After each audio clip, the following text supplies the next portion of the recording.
Hello friends, मैं प्रभास कुमार सबका स्वागत करता हूं आपका अपने चैनल D2R स्टडी में। आज है फ्रेंड्स बिंदु सबको बताने वाला हूं क्लास 10 जो फ्रेंड्स हमारा केमिस्ट्री चैप्टर है फ्रेंड्स, तत्वों के आवर्ती वर्गीकरण, जो इनसेरी बुक का चैप्टर नंबर 5 पड़ता है। उसका मैं फ्रेंड्स आपको 30 महत्वपूर्ण सवालों को बताने वाला हूं। जी हाँ फ्रेंड्स, ये 30 MCQ सवाल ऐसे हैं फ्रेंड्स जो बहुत बार एग्जाम में पूछे गए हैं, रिपीट भी किए गए। तो ये सारे प्रश्नों को डिस्कशन करेंगे, एक्सप्लेन करेंगे क्या प्रश्न करता है, क्या इसका आंसर होने वाला है। तो फ्रेंड्स समझना, क्लियर करना है तो इस वीडियो को आगे देते रहेगा। वीडियो अच्छा लगा तो लाइक कर दीजिएगा और भी सीखेगा तो प्लीज चैनल को सब्सक्राइब कर देंगे। चलिए शुरुआत करते हैं आज के क्लास को। तो जैसा कि फ्रेंड देख सकते हैं, इसके पहले के मैं बहुत सारे चैप्टरों को MCQ ला रहा हूं और उसको क्लियर करते जा रहा हूं। उसी पर से आज भी इस चैप्टर को खत्म करेंगे 30 MCQ सवालों के माध्यम से, ठीक है। और ये सवाल बहुत इंपॉर्टेंट है क्योंकि एग्जाम में आए हैं। और मैं आपको बता दूं कि सबसे बड़ा बात यह है कि फिर सारा प्रश्न आपका NCERT बुक में मेंशन किया गया है, ठीक है। वहां भी प्रश्न का जिक्र किया गया है। चलिए प्रश्न को पढ़ते हैं क्या कहता है। पहला ना प्रश्न को पढ़िए क्या कहता है। सबसे पहला ना प्रश्न ये बोल रहा है फ्रेंड्स कि आधुनिक आवर्त सारणी में कितने समूह है। देखिए हम लोग को पीरियोडिक टेबल जो है, मॉडर्न पीरियोडिक टेबल, उसमें कितने समूह है। समूह का मतलब क्या होता है? समूह का मतलब फ्रेंड्स होता है ग्रुप। और ग्रुप समझते ना, ग्रुप। तो समूह का नाम बताना कितना ग्रुप होगा। तो फ्रेंड्स ऐसे से ग्रुप दिखेगा तो ग्रुप ऐसे ऐसे रहता होगा। First group, second group, third group, 12वां, 13वां, 14वां, ऐसे 18 तक गया, ठीक है। इसलिए 18 ग्रुप होता है, याद रखिएगा। कितना ग्रुप होता है? 18 ग्रुप, ठीक है। कोई दिक्कत नहीं ना। आगे बढ़ते हैं हम लोग दूसरा। देखिए तो आपको यदि आधुनिक आवर्त सारणी पता नहीं है क्या होता है, तत्वों कैसे याद करें, तो मेरे चैनल फ्रेंड्स एक वीडियो डाला गया आधुनिक आवर्त सारणी को याद करने का ट्रिक। एक बहुत छोटा सा ट्रिक है, 2-3 मिनट का वीडियो है। उस छोटे से ट्रिक से पूरा तत्वों को याद कर सकते हैं क्या होता है, ठीक है। तो नहीं देखे वीडियो जाकर देख सकते हैं, चैनल में डाला गया। यदि नहीं मिला वीडियो तो आप यूट्यूब पे सर्च करिए आधुनिक आवर्त सारणी या पीरियोडिक टेबल D2 स्टडी आ जाएगा, ठीक है।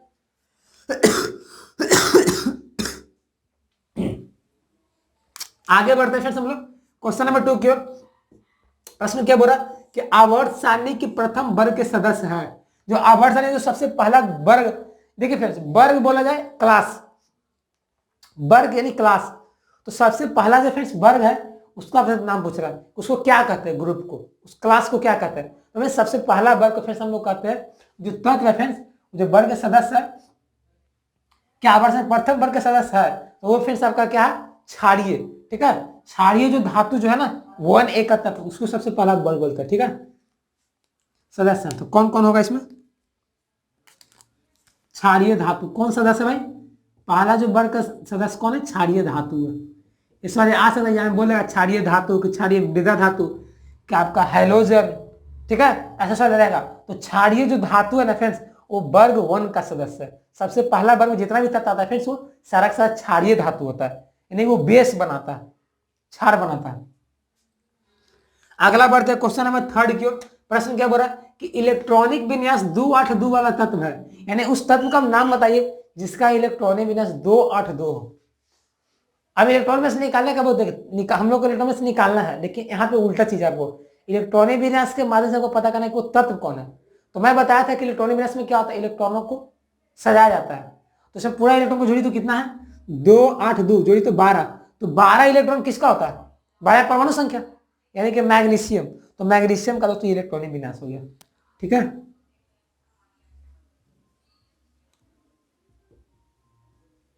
Mg। आप फिर यदि आपको इलेक्ट्रॉनिक में से निकालना नहीं आता तो हमारे चैनल पर उसका वीडियो डाल दिया गया, आप जाकर देख सकते हैं। बहुत सारे बच्चों ने उसको प्यार किया, ठीक है, व्यू गए हैं, लाख के ऊपर गए। तो इसलिए आप भी वीडियो को देख सकते, बहुत अच्छा तरीके से बताया गया इलेक्ट्रॉनिक से निकालने का, ठीक है। आप चैनल में देख सकते हैं, सर्च करिए, वही बताया था इलेक्ट्रॉनिक D2 स्टडी आपको आ जाएगा, ठीक है। बहुत अच्छा बताया गया कैसे निकलता है। अगला 4 नंबर, आवर्त सारणी में बाएं से दाएं जाने पर कौन सा गुण घटता है। देखिए ये बहुत अच्छा सवाल है भाई, ये कंपटीशन में भी पूछता है।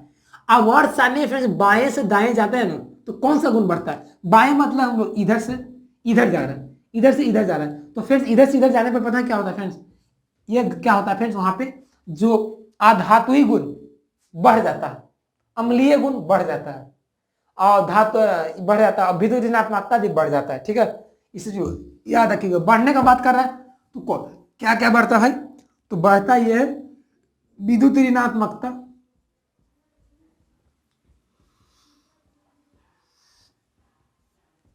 अम्लीयता, अधातुई गुण, अधातुई गुण ये क्या होता है, बढ़ जाता है। जब कब बढ़ेगा, जब बाएं से दाएं जाते हैं। अगला प्रश्न आता है 5 नंबर को। प्रश्न क्या बोल रहा कि मेंडलीव के आवर्त सारणी में वर्गों की संख्या कितनी है। देखिए हम लोग तो आधुनिक आवर्त सारणी पढ़ रहे हैं ना, 18 होता है वर्ग, वर्ग या समूह बोल सकते हैं, ग्रुप या समूह होता है। लेकिन फिर से वर्ग बोल रहा है ना कि मेंडलीव में कितना होता है। सबसे पहले मेंडलीव साहब भी दिए थे तत्वों के आवर्ती वर्गीकरण का कंसेप्ट, ठीक है। तो उन्होंने फिर उसने 8 वर्ग को रखे थे, उन्होंने 8 वर्ग को रखा था, ठीक है। कितना वर्ग को रखा था, 8 वर्ग को रखा था। इनसे कितना हो जाएगा 8, मेंडलीव में 8 था। और ये मैं बता दूं फ्रेंड्स कि जो आवर्त था ना, आवर्त, आवर्त सब में सेम था। मेंडलीव साहब का भी आवर्त सारणी में 7 आवर्त थे, पीरियड थे, और आधुनिक आवर्त सारणी में 7 ही पीरियड है, ठीक है। नीचे आता है 1 2 3 4 5 7 पीरियड नीचे देखने को मिलता है। अगला 6 नंबर क्वेश्चन क्या बोल रहा है कि तिर्यक नियम का प्रतिपादन किसने की थी। तिर्यक जो नियम है फ्रेंड्स, उसने किसने प्रतिपादन किया था। तो उनका दोस्तों नाम था डोबराइनर साहब। क्या थे, डोबराइनर। मैं फिर इसका ही वीडियो डाल दिया हूँ, क्या डोबराइनर का तिर्यक नियम कहता है, तो चैनल पर जाकर देख सकते हो, क्योंकि क्लास में तो पूछता भी सवाल है। तो डोबराइनर का तिर्यक नियम जो फ्रेंड्स किस कौन दिए थे, डोबराइनर साहब। तिर्यक नियम में क्या होता है फ्रेंड्स, 3 गो तत्व को लिया जाता है और दोनों 2 किनारे वाले तत्व को यदि जोड़ा जाता है तो उसका परमाणु भार बीच वाला में निकल जाता है, ठीक है। त्रिक मतलब 3 एलिमेंट, 3 तत्व को लेके कि 2 वाला को जोड़ते हैं तो बीच वाला का परमाणु द्रव्यमान निकल जाता है, ठीक है। ये कंसेप्ट था, लेकिन ये गलत हो गया, आगे चल के ज्यादा पर लागू ही नहीं हुआ। अगला 7 नंबर, आवर्त सारणी के उदग स्तंभ को क्या कहता है। आवर्त सारणी के उदग यानी कि खड़ा वाला वर्टिकल पिलर को क्या कहते हैं। तो मैंने बताया था कि वर्टिकल ऐसे ऐसे रहता है, उसको वर्ग कहते हैं या उसको समूह कहते हैं। क्या कहते हैं, उसको वर्ग कहते हैं। और क्षैतिज कतर को क्या कहते हैं, आवर्त। क्षैतिज की पड़ा हुआ को आवर्त, खड़ा हुआ को वर्ग। अगला 8 नंबर प्रश्न क्या बोला, आवर्त सारणी में धातुई गुण वर्ग में नीचे आने पर डॉट डॉट है या होता है। तो फ्रेंड्स देखिए मैं अभी बताया था कि जब बाएं से दाएं हम लोग जाते हैं तो अधातुई गुण बढ़ रहा है। तो भाई वर्ग में जब नीचे ऊपर से नीचे आइएगा ना, ऊपर से नीचे आइएगा तो फिर धातुई गुण बढ़ जाता है। उल्टा होगा, जब अधातुई गुण उधर बढ़ेगा तो नीचे धातुई गुण बढ़ेगा। ऐसा नहीं कि उधर धातुई गुण बढ़ेगा, धातुई गुण नीचे बढ़ेगा तो अधातुई गुण उस साइड बढ़ेगा बाएं से दाएं जाने पर, ठीक है। तो क्या होता है भाई, बढ़ता है। धातुई गुण क्या होता है, बढ़ता है।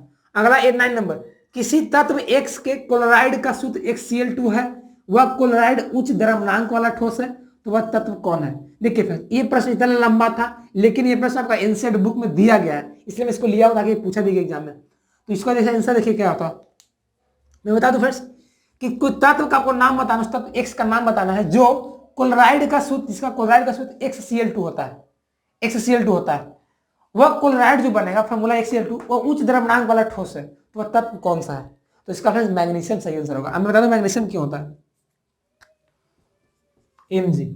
देखिए Mg जो तत्व है ना फ्रेंड्स, जो MgCl2 बनाता है, और MgCl2 जो होता है फ्रेंड्स वो सबसे उच्च द्रव्यमानांक वाला ठोस होता है। लेकिन आपको CaCl2 भी हो सकता है, क्योंकि CaCl2 भी बनाता है, लेकिन फिर उतना उसका द्रव्यमानांक नहीं होता है। LiCl2 भी हो सकता है, लेकिन उसका द्रव्यमानांक नहीं होता, इसलिए उच्च द्रव्यमानांक किसका होता है, Mg का, MgCl2 का, इसलिए X जो तत्व होगा Mg होगा। अगला 10 नंबर, क्षारीय और क्षारीय मृदा धातु क्रमशः आवर्त सारणी के किन वर्गों में है।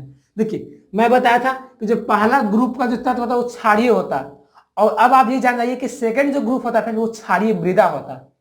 क्षारीय मृदा समझ रहे, धरती से निकाला जाता है मृदा मतलब, तो क्या होगा क्षारीय मृदा। क्षारीय पहला ग्रुप का हो गया, फर्स्ट ग्रुप का, और क्षारीय मृदा कितना हो गया, सेकेंड ग्रुप का।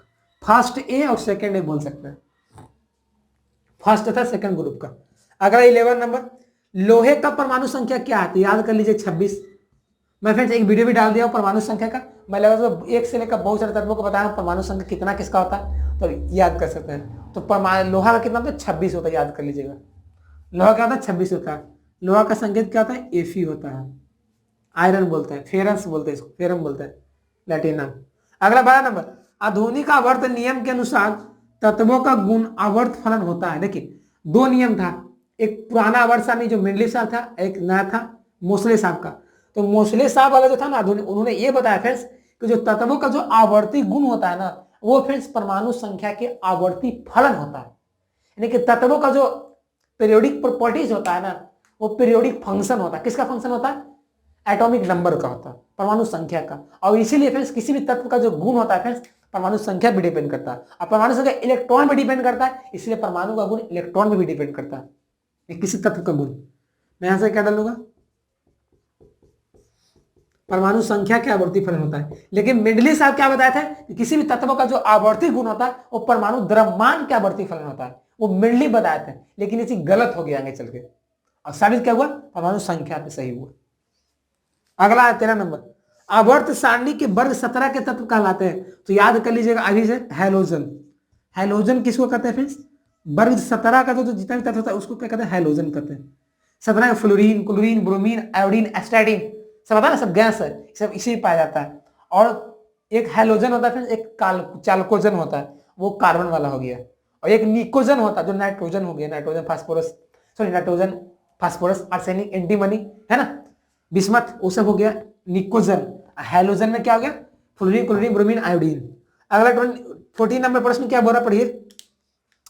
प्रश्न ये पूछ रहा है ना कि कार्बन आवर्त सारणी के किस वर्ग में है, ये किस वर्ग का सदस्य है।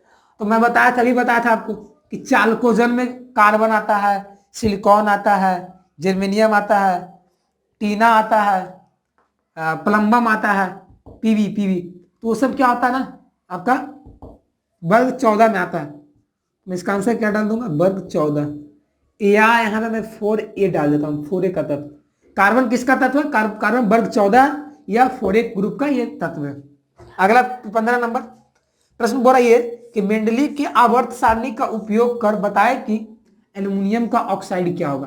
तो फिर से जो मेंडलीव साहब थे ना, उन्होंने धातु का ऑक्साइड के बारे में बताया था, अधातु का ऑक्साइड का बताया था, अपना पीरियड टेबल मेंशन किया था। तो उन्होंने ये बताया कि एल्युमिनियम का ऑक्साइड जो होगा ना कैसे होता है, उन्होंने वैलेंसी को देखकर किया था, ठीक है।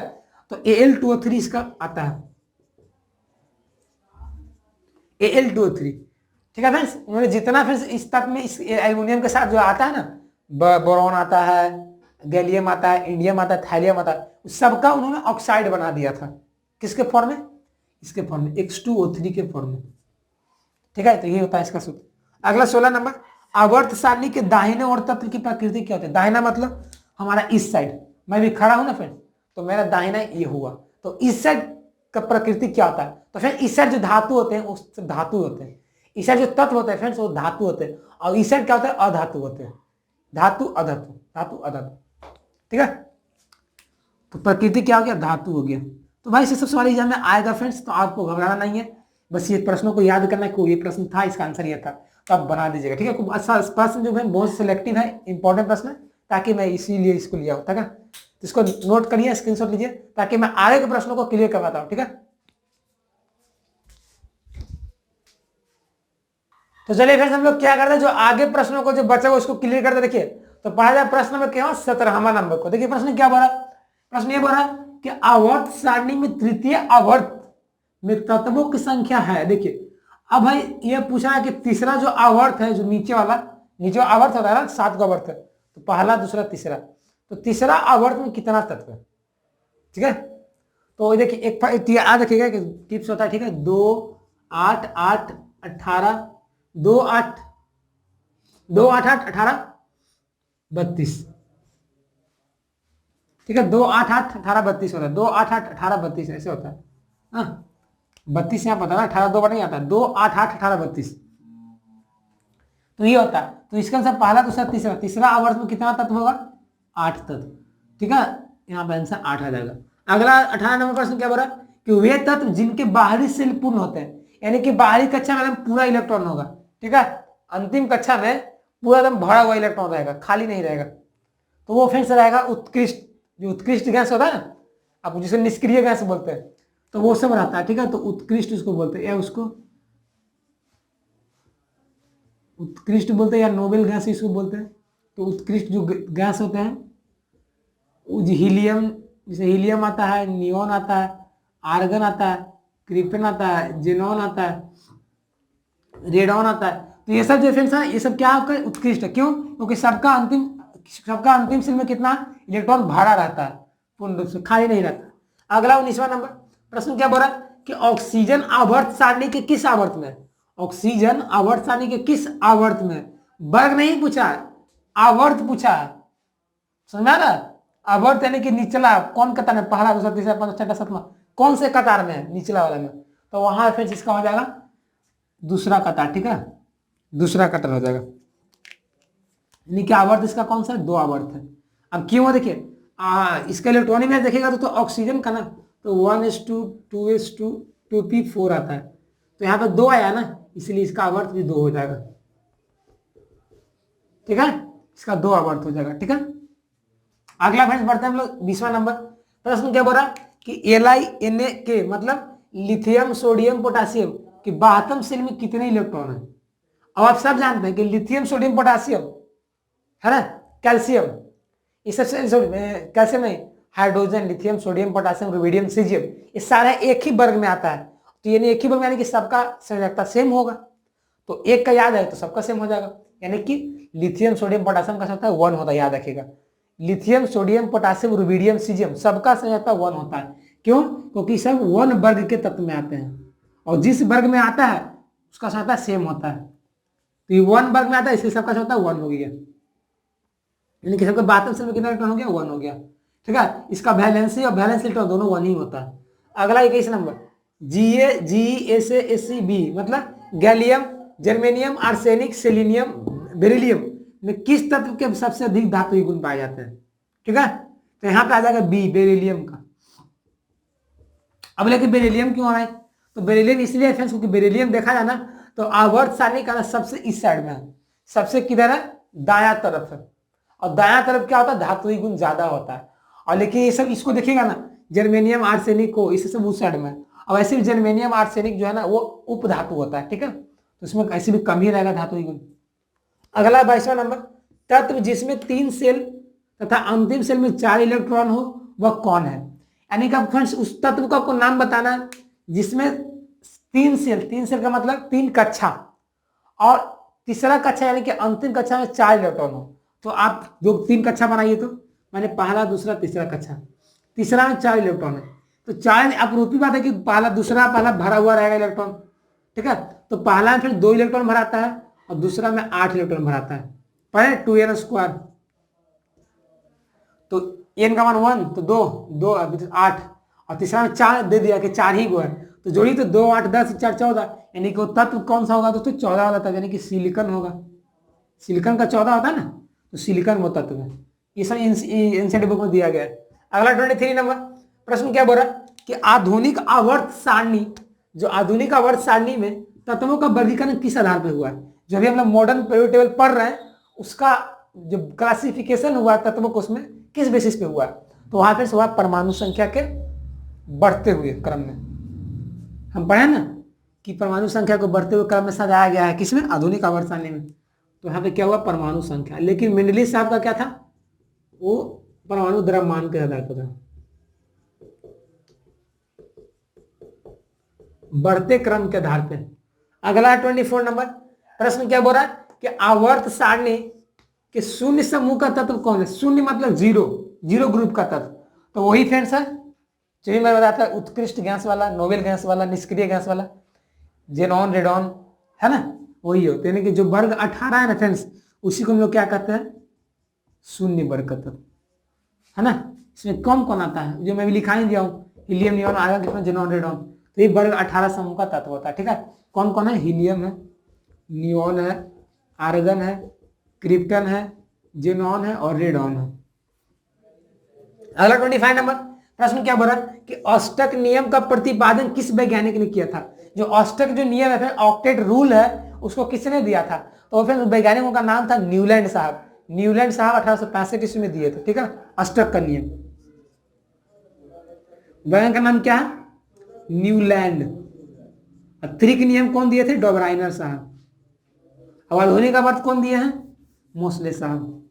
अगला है 26 नंबर प्रश्न क्या बोल रहा है कि आवर्त सारणी के वर्ग 2 के तत्व का ऑक्साइड है। देखिए बहुत अच्छा प्रश्न है, यहाँ में भी आया हुआ है। जब वर्ग 2 का जो तत्व है ना, उस सबका ऑक्साइड कैसा होता है, तो वर्ग 2 का मैंने बताया था कौन होता है, वर्ग 2 में क्षारीय मृदा धातु होता है, जिसमें आपका बेरिलियम होता है, मैग्नीशियम होता है, कैल्शियम होता है, स्ट्रोंशियम होता है ना, बेटा माने कारस्कुटर बापूराजी, तो वहां फ्रेंड्स जो क्षारीय मृदा धातु होता है, तो उसका ऑक्साइड क्या होगा फ्रेंड्स, क्या होगा, क्षारीय होगा ना। उसका जो ऑक्साइड क्या होगा, क्षारीय होगा।